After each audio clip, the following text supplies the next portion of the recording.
Nin na tunas kanin te bejalong kan kanin ring dial ram kan gu de ben bogut. Nin na tunas kanin te bejalong kan kanin jadalwaj ram kan gu de ben bogut.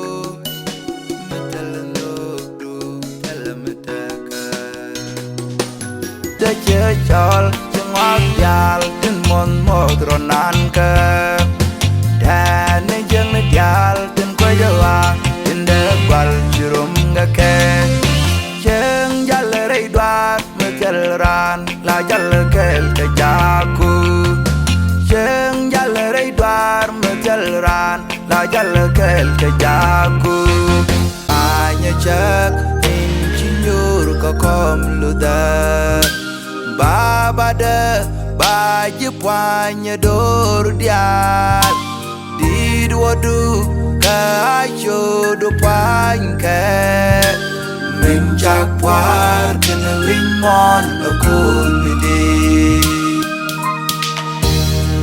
da shenong anram telgoy shenong chỉ quay lại đưa nhỏ da Bajelia kadindo kaduka Mchaleji nande tandeka Acho du loske kozda Nani akajak yala tinpinga goidu Kani gwal shengada shakamji Angoraji Goraji, cause berloida. And Goraji, cause berloida. Loida jatiang kejek duman diarga. Berlag loida.